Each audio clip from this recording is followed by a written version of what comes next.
My nephew worked for me. I paid for his college, gave him everything. Then I found 18 videos of him with my wife in my house. I didn't confront them. I invited the family to a barbecue and played the footage. Her dad spoke first. Then my sister.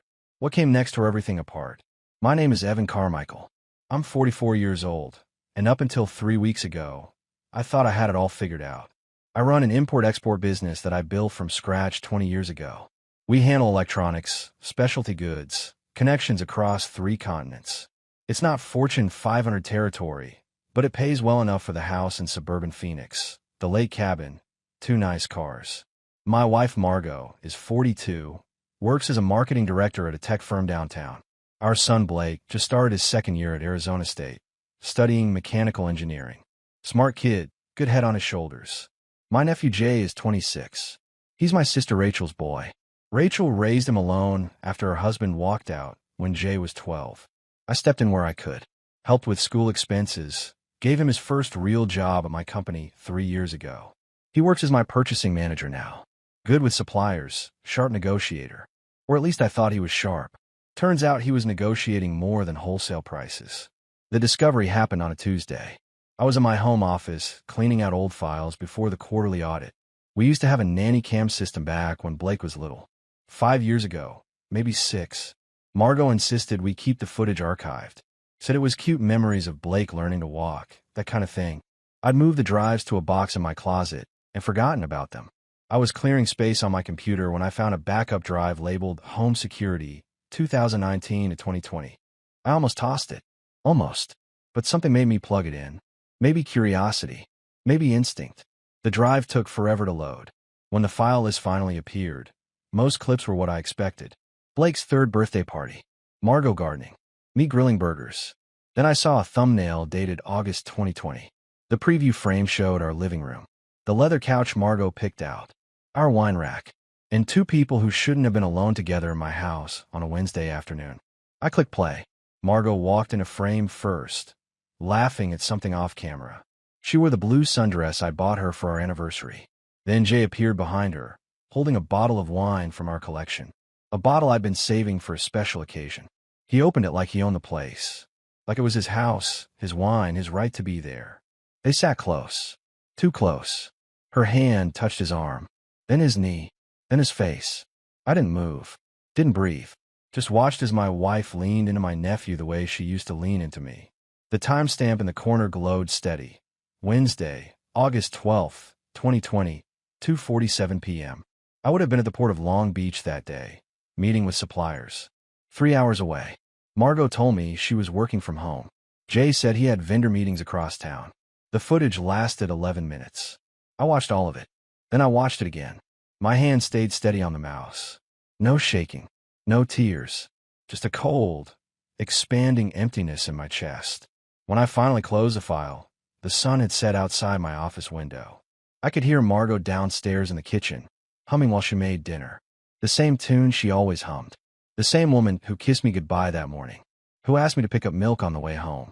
Who had no idea I'd just seen her betray me with my own nephew in crystal clear high definition. I didn't confront her that night. Didn't say a word.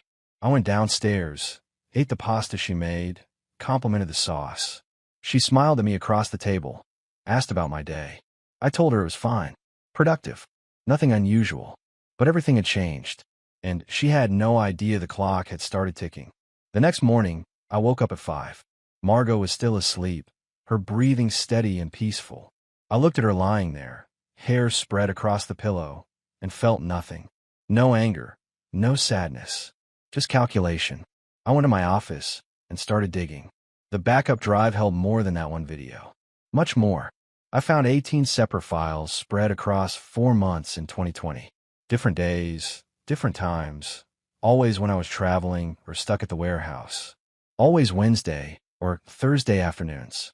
Always my house, my couch, my wine. I copied everything to 3 different drives. One went in my safe deposit box at the bank. One stayed locked in my office desk. One I uploaded to a secure cloud account I created under a new email address. Then I started looking at our finances. I'd always let Margot handle our personal accounts.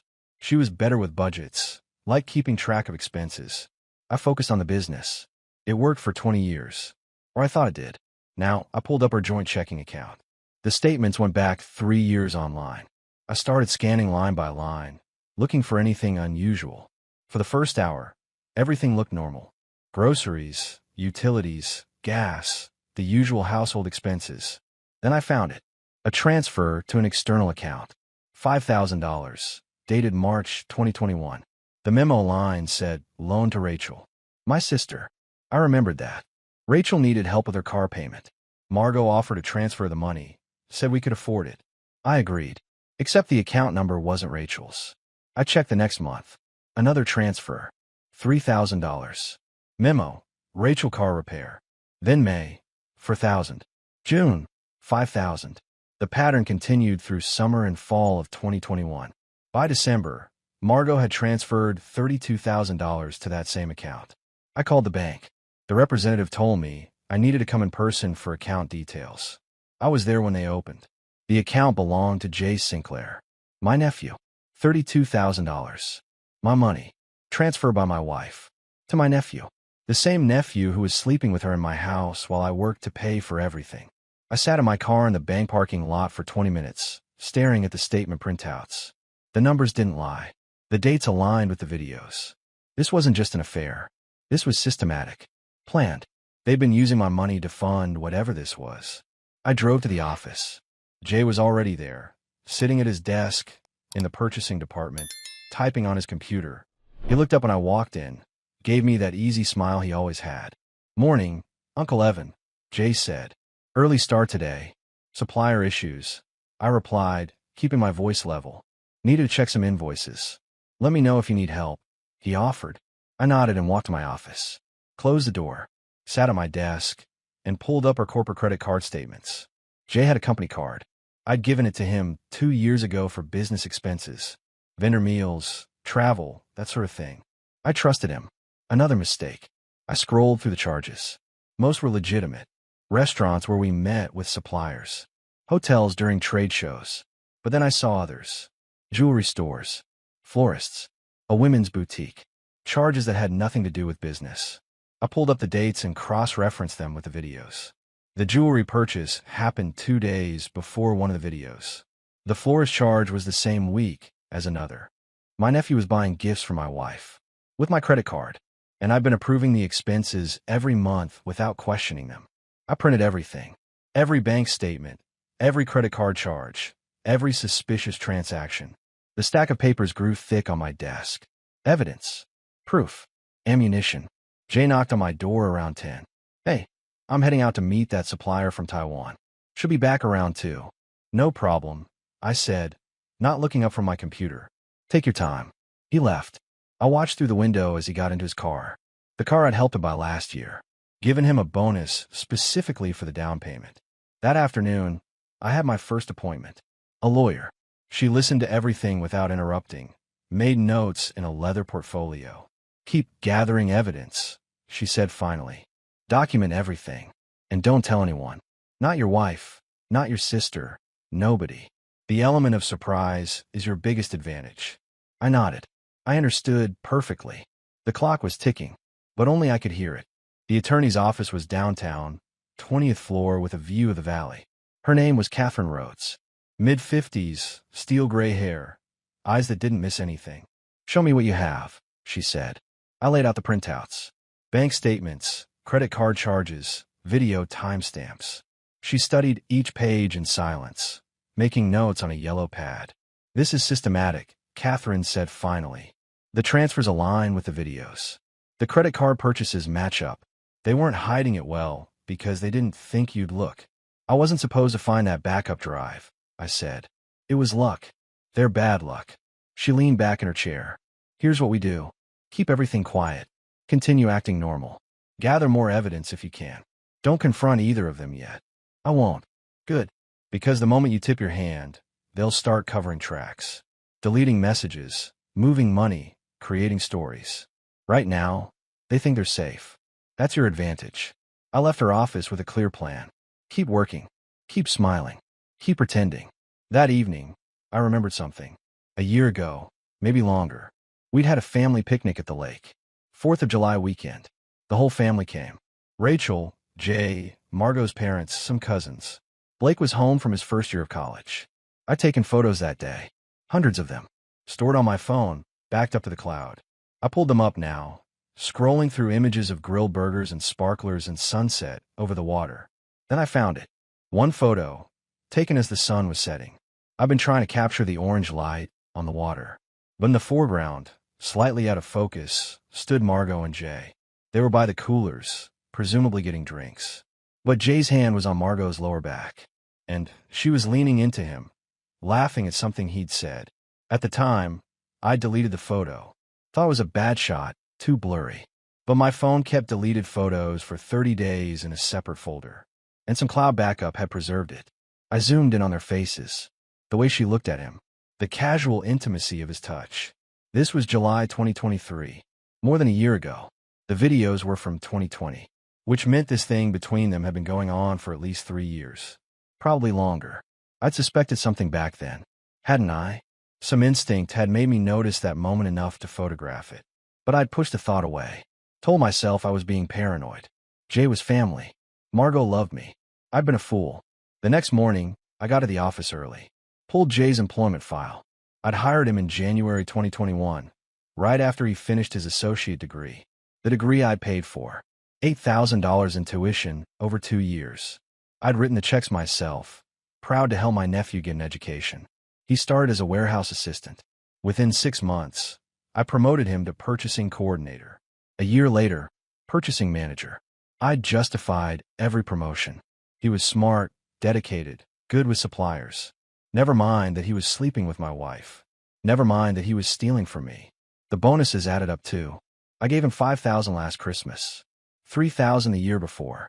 Performance bonuses, I'd called them. Investment in a valued employee. The total came to $76,000. Tuition, bonuses, the car down payment, a loan I'd forgiven when he said he was struggling. $76,000 I'd given to the man who was destroying my marriage. I sat at my desk, adding up numbers. The money Margot transferred, $32,000. The credit card charges, another $12,000. My direct help to Jay, $76,000. $120,000.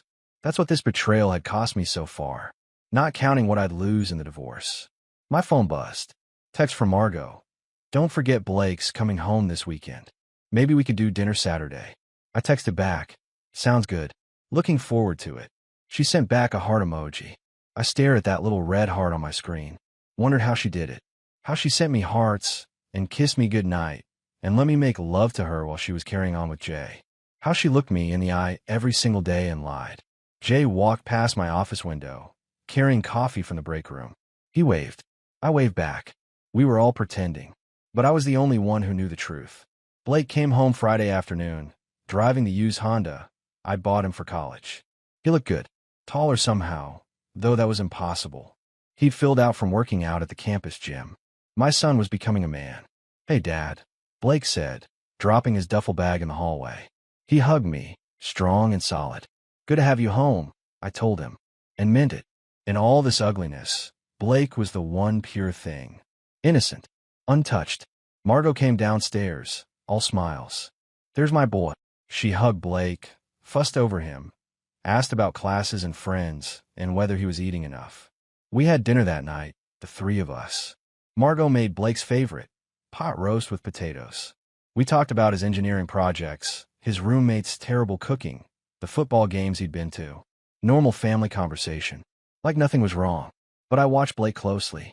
Noticed how he barely looked at his mother. How he pushed food around his plate more than he ate it.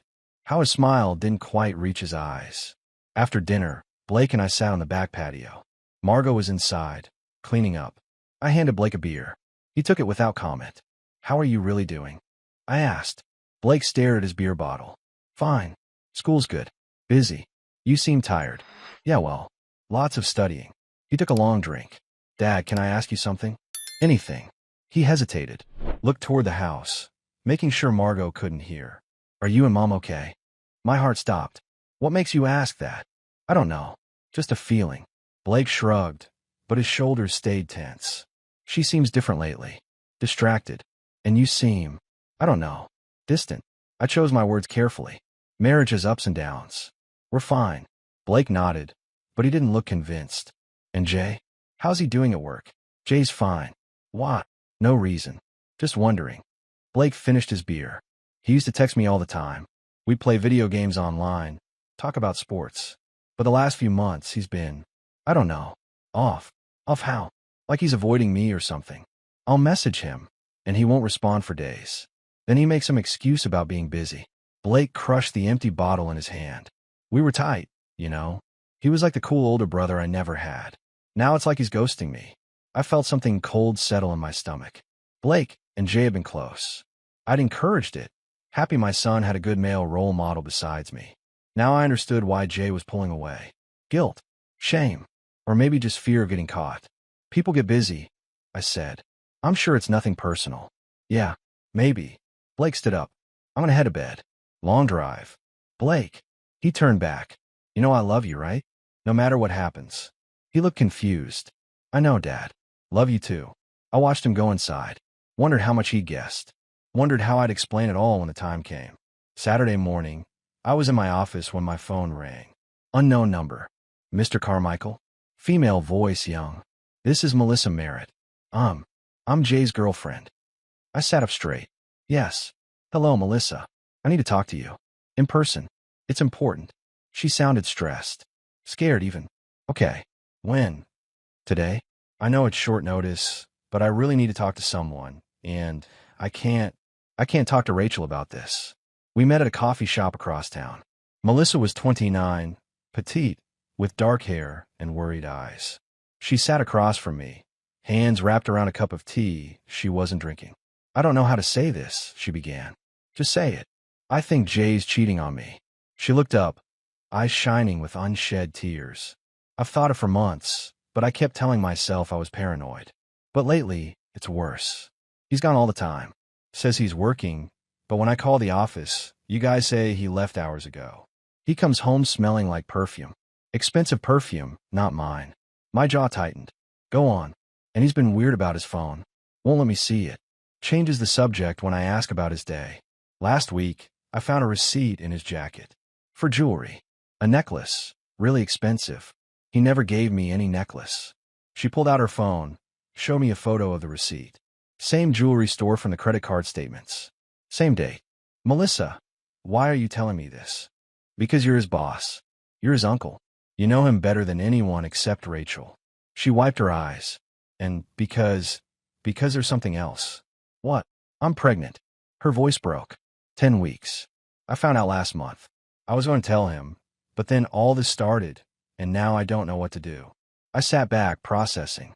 Melissa was pregnant with Jay's child, while Jay was sleeping with my wife, using my money to buy her gifts. I'm sorry, I said quietly. I'm very sorry.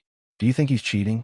I looked at this young woman, carrying my nephew's baby, asking me to confirm what she already knew. I thought about lying, protecting her, but she deserved the truth. Part of it, anyway. Yes, I said. I think he is.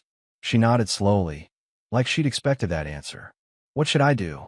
What do you want to do? I don't know. She touched her stomach. I wanted to announce the pregnancy at the family barbecue next week. Rachel's organizing it. Said the whole family should get together. I thought it would be special, you know? Tell everyone at once. But now... Melissa, listen to me carefully. Come to the barbecue. Bring the pregnancy test if you want. But don't tell Jay beforehand. She looked confused. What? Just trust me. Come to the barbecue. Everything will be clear then. We talked for another hour. I didn't tell her about Margot. Didn't tell her about the videos or the money. But I gave her what I could. Validation, support, and a promise that the truth would come out soon. When I got home, Margot was in the garden, pruning roses. She looked up and smiled. Where'd you go? Hardware store. I lied smoothly. Needed some things for the office. Blake wants to know if Jay's coming to dinner tonight. I'll ask him. Jay did come to dinner. Sat at my table, ate my food, made Blake laugh with stories about their last fishing trip. Margot laughed too, touching Jay's arm when he told a joke. Right in front of me. Right in front of our son. I watched them. Cataloged every glance, every smile, every casual touch. Evidence. Ammunition. Blake didn't see it. Or maybe he did and didn't want to believe it. After Jay left, I went back to my office. Added Melissa's information to my files. The jewelry receipt. The perfume. The pregnancy. The barbecue was in 8 days. I had 8 days to prepare. 8 days to make sure everything was perfect. 8 days until I burned their world down. The week before the barbecue moved in slow motion.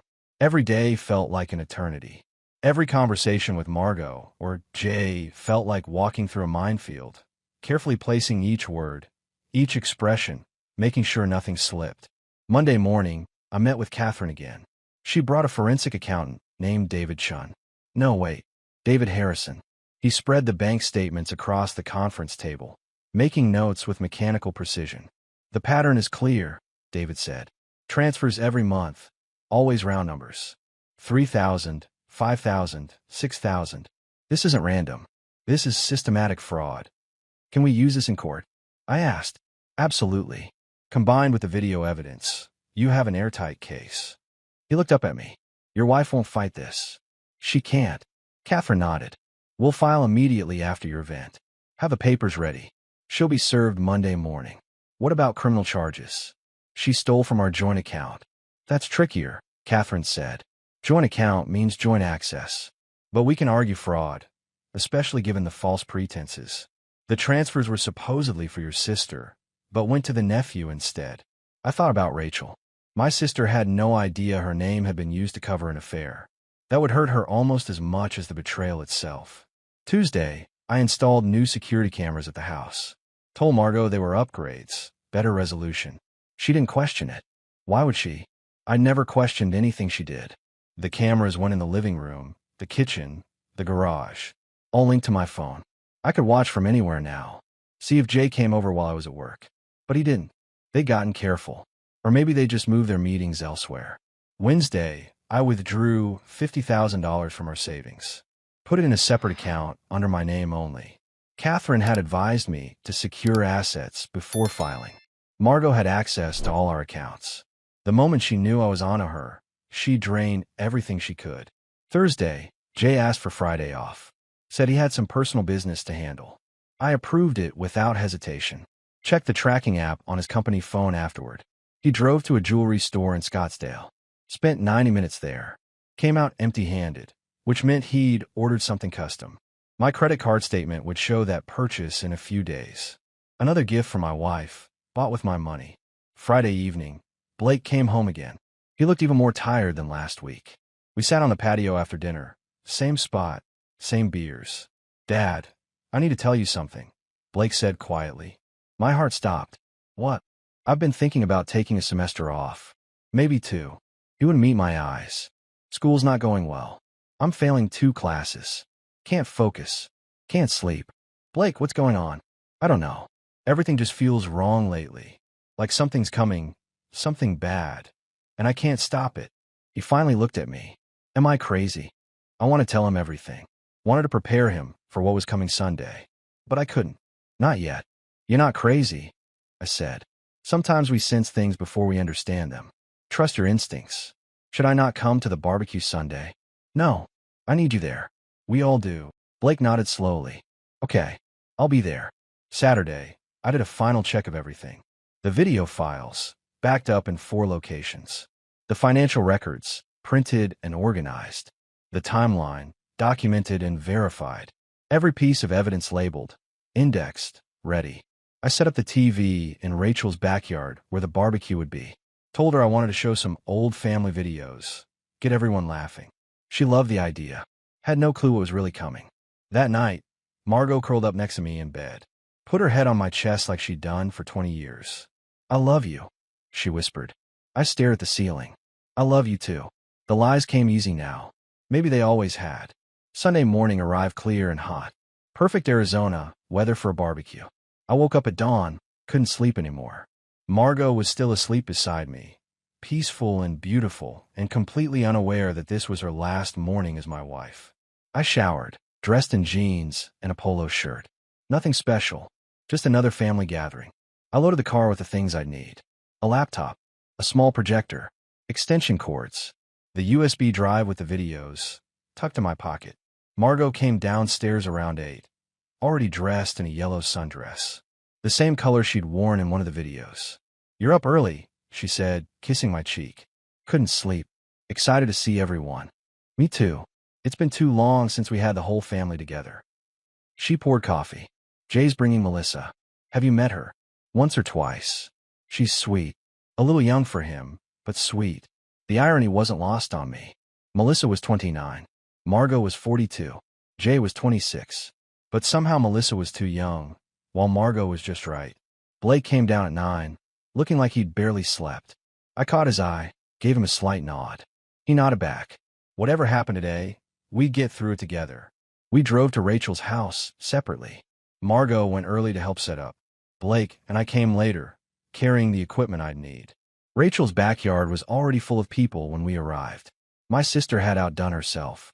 Tables covered with food, a grill smoking in the corner, coolers full of drinks.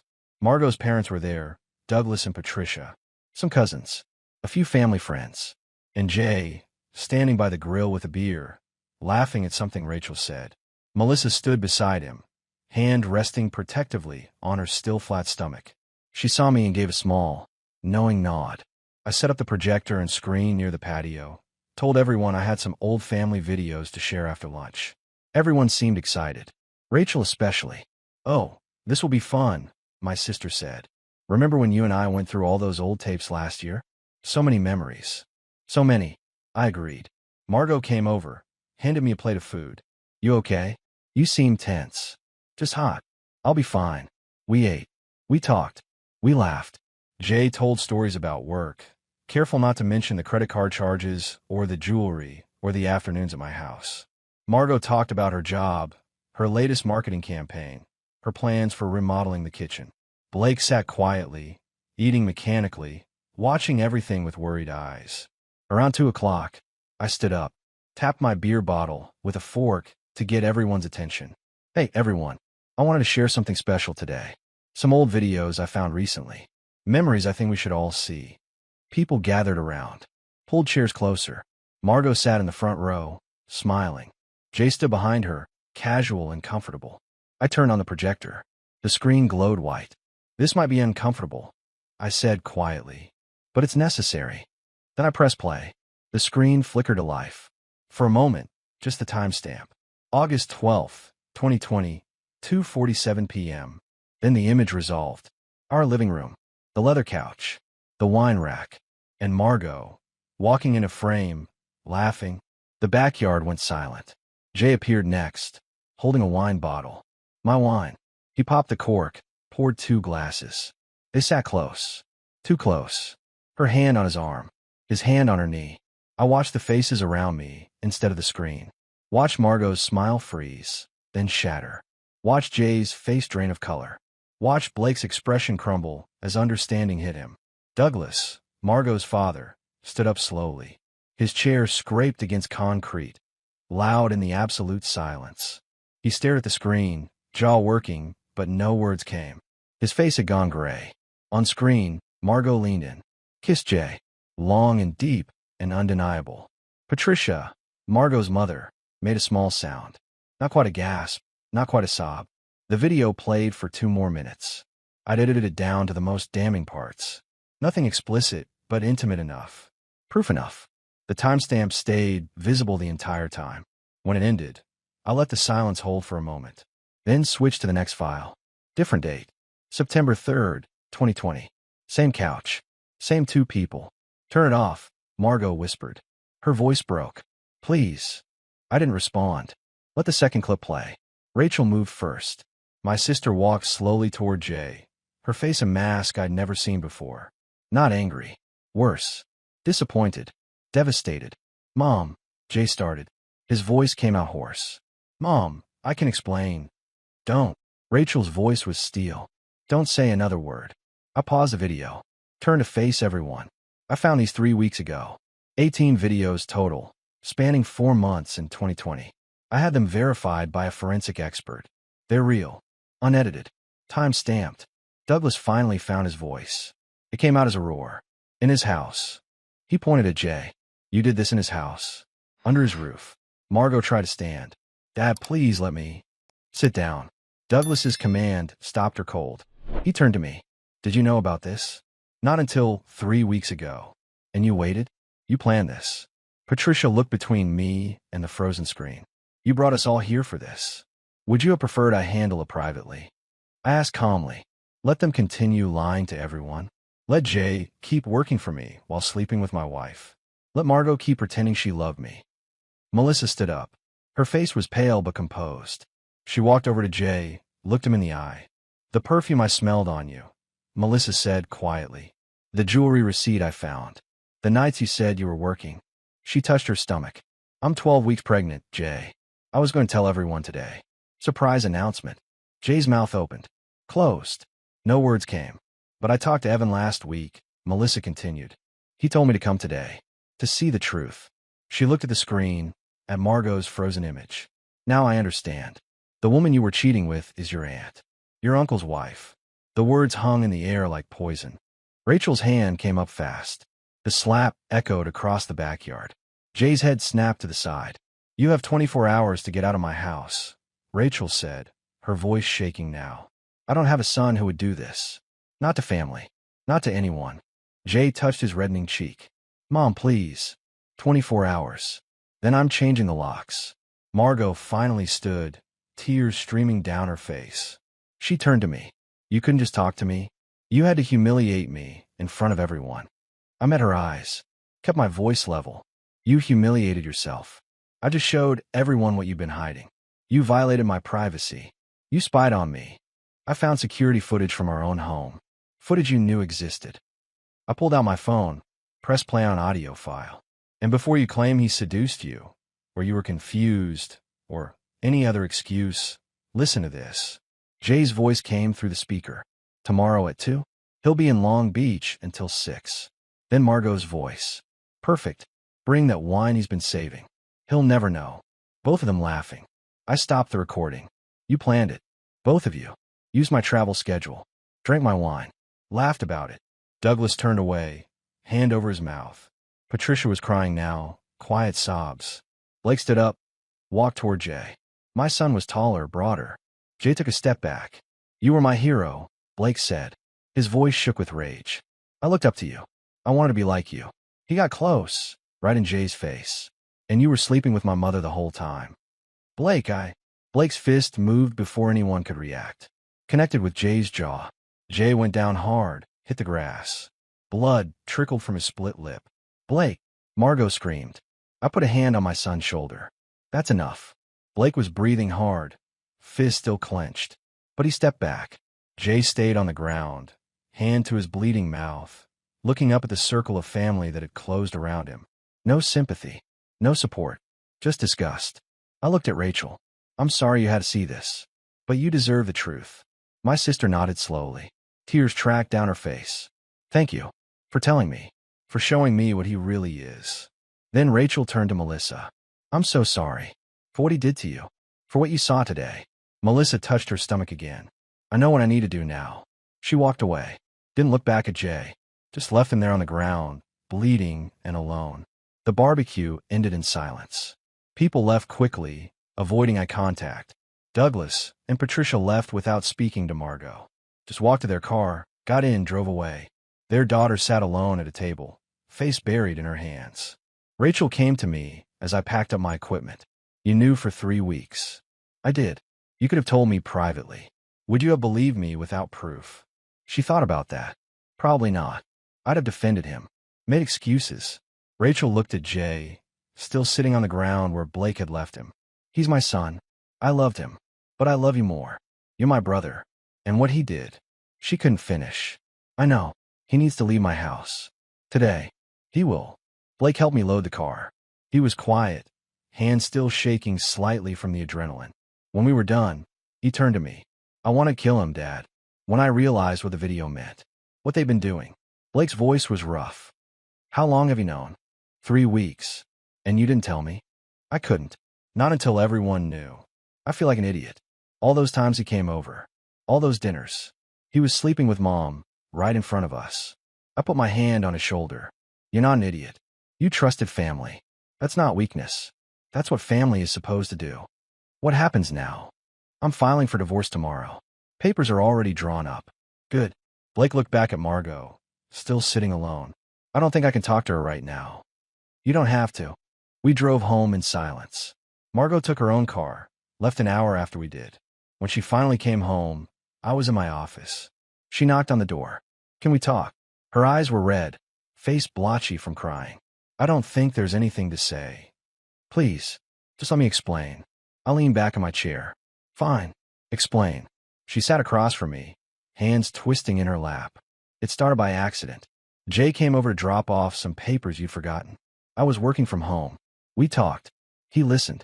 You were traveling so much, and I was lonely. Don't. I cut her off. Don't blame this on me being busy. Don't blame it on being lonely. You made a choice. Multiple choices. For months. I know. I did. Fresh tears fell. But showing that video today, in front of everyone, my parents, Blake, the whole family, did you have to humiliate me like that? You humiliated yourself when you brought my nephew into my bed. I just made sure everyone knew who you really are. I loved you. I still love you. No, you don't. People who love each other don't do what you did. Don't lie like you lied. She was quiet for a moment. Then her expression changed. Hardened. You spied on me. You violated my privacy. You recorded me without my knowledge. In our house. Using security cameras you knew existed. There's no legal expectation of privacy in your own living room. My lawyer already confirmed it. Your lawyer. She laughed bitterly. You already have a lawyer. You planned all this. Yes. I planned to protect myself from a cheating wife who stole from our accounts to give to her lover. Margot froze. What? I pulled out the bank statements. $32,000. Transferred to Jay over 14 months. You told me it was for Rachel. Emergency car repairs, medical bills. All lies. I was going to pay it back. With what? The salary from the job you're about to lose. Her face went white. What are you talking about? Your company will hear about this. Someone will tell them. And when they do, they'll see how their senior marketing director conducted herself. The affair with a younger man. A family member. The deception. They'll ask you to resign quietly, or they'll fire you publicly. Either way, you're done there. You can't do that. You can't ruin my career. I'm not ruining anything. You did that yourself. I stood up. I'm filing for divorce tomorrow. You'll be served by Tuesday. My lawyer says this will be quick. You can't contest it. The evidence is overwhelming. The house is mine. My name on the deed, my down payment. You'll get the condo downtown. The one you picked out 2 years ago. That's not enough to live on. You should have thought of that before you gave $32,000 to your boyfriend. Margot's face twisted. For a moment, I thought she might hit me. But she just stood there, shaking. I hate you. No. You hate that you got caught. She left the office. I heard her going upstairs, opening closet doors, throwing things around. Packing, probably. Blake appeared in my doorway. Is she leaving? I think so. Good. He came in, sat where Margot had been sitting. Dad, I need to tell you something. What? I'm taking the semester off. Maybe the whole year. Blake looked down at his hands. I can't focus. Can't sleep. Knowing what Mom did, what Jay did. I just need time. I'd been expecting this. Packing 22 in action. Okay. You're not mad. No. You need to heal. We both do. Take the time you need. What will you do? I thought about it. The business. The house. The life I'd built that now felt empty. I'm going to sell the company. Blake looked up, shocked. What? I can't work there anymore. Can't walk past Jay's empty desk every day. Can't look at the purchasing records without seeing how he stole from me. It's tainted now. But you built that company. It's your life's work.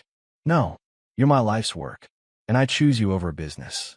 Blake's eyes filled with tears. I love you, Dad. I love you too, son. We're going to get through this. I promise. Upstairs, we heard Margot slamming drawers. Packing her things. Getting ready to leave the house, she turned into a lie. Tomorrow, I call my lawyer. File the papers. Start the legal process. But tonight, I sat with my son, and we began to heal. Monday morning, I walked into Catherine's office with Blake. The divorce papers were ready, signed by me, waiting only for the judge's stamp before Margot would be served. Everything's in order, Catherine said, reviewing the documents. Property division, asset protection, the evidence file. She won't contest this. She can't. Good. And the business sale. I have 3 interested buyers. One's offering $2.8 million. Should close in 60 days. Blake looked at me. That fast. When you're motivated, things moved quickly. We left Catherine's office and drove to mine. Jay's desk was already empty. I'd had security pack his things Friday afternoon, left them in boxes by the loading dock. He'd come Saturday night to collect them. Didn't say a word to anyone. My operations manager, Tom, knocked on my door around 10. The staff knows something happened. Rumors are flying. Tell them Jay no longer works here. Personal reasons. That's all they need to know. And the company's sale? I'll make an announcement once it's finalized. Everyone will be taken care of. New owners keeping the staff. Tom nodded. For what it's worth, I'm sorry. Whatever happened, you didn't deserve it. Thanks. Tuesday afternoon, Margot was served at her office.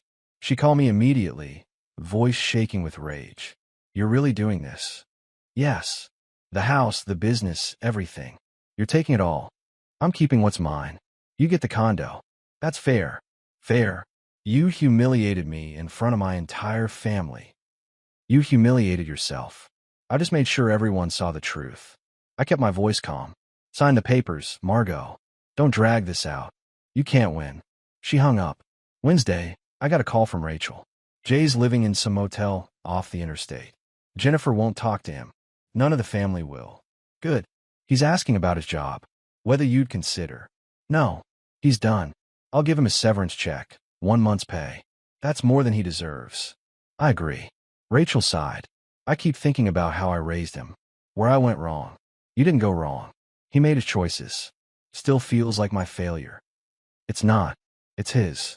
Thursday, I learned Margot's company had asked her to resign. Just as I predicted. Someone from the barbecue had connections there. Made a few calls. By Friday morning, it was all over their office. The affair with a much younger family member. The deception. The financial impropriety. They gave her 2-week severance and a non-disclosure agreement. She signed. Friday afternoon, Blake and I met with a real estate agent. Started looking at smaller places. Houses outside Phoenix. Maybe closer to the mountains. Fresh start. Fresh location. What about me? Blake asked as we toured a 3-bedroom ranch. Where do I fit in your plans? Wherever you want. You're my son. We're a team now. I like that. Saturday, I got an email from Melissa. Short and direct. Procedure scheduled for Tuesday. Thank you for showing me the truth. I'm moving back to Colorado to be near family. I hope you and Blake find peace. You deserve it. I showed the email to Blake. He read it silently, then nodded. She's right. We do deserve peace. Sunday, exactly 1 week after the barbecue, Margot signed the divorce papers. No contest. No fight. Just her signature on the line, acknowledging everything was over. Catherine called me that afternoon. It's done. Judge will finalize it in 30 days, but functionally, you're divorced. She agreed to everything. Thank you. What's next for you? Blake and I are taking a trip. Long one. Maybe a year. Where? Everywhere. Europe, Asia, South America. Wherever the road takes us. Sounds like exactly what you need. It did. 3 months later, Blake and I stood at the Phoenix airport, boarding passes in hand. The house had sold. The business had closed. The divorce was final. Everything that tied me to the old life was gone. You ready for this? I asked Blake. More than ready. We'd planned a route together. London first, then Paris, Rome, Barcelona. After Europe, we'd head to Southeast Asia. Thailand, Vietnam, Japan. Then maybe Australia. Then South America. No schedule. No deadline. Just 2 men healing from betrayal. The first few weeks in London were strange. Walking through museums, sitting in pubs, exploring a city neither of us had seen before. Blake was quiet first, processing everything. I gave him space. In Paris, he started talking more. About college, about his plans, about the future. He decided to go back to school eventually, but not yet. Maybe in a year. Maybe 18 months. I want to figure out who I am without all that weight, Blake said one night over dinner near the Eiffel Tower. Without Mom's lies. Without Jay's betrayal. Just me. That's healthy. What about you? Who are you now? I thought about it. I'm someone who learned to trust his instincts. Someone who won't ignore red flags anymore. Someone who knows family isn't always blood. Deep. I'm working on it. In Rome, we ran into an American couple at the Colosseum. They were in their 50s, traveling for 2 years after early retirement. We shared a meal with them, exchanged stories. They'd been through their own struggles. Cancer. Job loss. a son who'd cut them off. But we're still here, the wife said. Still together. Still fighting. That's all you can do, I said. In Barcelona, Blake met a girl, American exchange student, studying art history. They spent 3 days exploring Gaudi's architecture together. I gave him space, explored on my own. I gave her my number, Blake said when we met up. Told her maybe I'd visit Boston when we get back. That's good. You should live your life. So should you. By the time we reached Thailand, 3 months into the trip, something had shifted. The weight we'd both been carrying had started to lighten. We laughed more, slept better. The conversations flowed easier. One night in Bangkok, sitting by the river, Blake turned to me. Thank you for doing this. For taking me away. For choosing me over everything else. You're my son. There was no choice. Still, a lot of dads would have just thrown money at the problem. Sent me to therapy. Told me to deal with it. I'm not a lot of dads. No, you're not. We sat in comfortable silence, watching boats drift past on the Chao Phraya River. Do you ever think about her? Blake asked. About Mom. Sometimes. Mostly I think about the life I thought we had. The illusion. Do you miss it? No. I miss what I thought it was. But that was never real. What about Jay? I don't think about him at all. Blake nodded. Good. He doesn't deserve your energy. No, he doesn't. 9 months into our journey, somewhere in New Zealand, I got an email from Catherine. Margot had remarried. Some guy she'd met at a support group. Quick rebound, probably wouldn't last. I deleted the email without showing Blake. It didn't matter anymore. A year after we left Phoenix, Blake and I sat on a beach in Chile, watching the sunset. We'd covered 23 countries, seen things neither of us had imagined, grown in ways we hadn't expected. I think I'm ready, Blake said. For what? To go back. To start school again. To live again. Are you sure? Yeah. I've spent a year healing. Now I want to start building. Then we'll go home. Where's home? I looked at my son, at the man he'd become over this year of travel and healing and growth. Home is wherever we decide it is. Blake smiled. Then let's decide together. We flew back to the States 2 weeks later. Settled in Denver, fresh city, fresh mountains. Blake enrolled at the University of Colorado.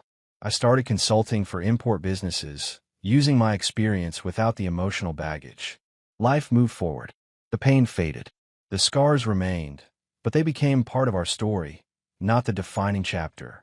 And every morning, I woke up knowing I'd made the right choice. I'd chosen truth over comfort, action over acceptance, my son over everything else.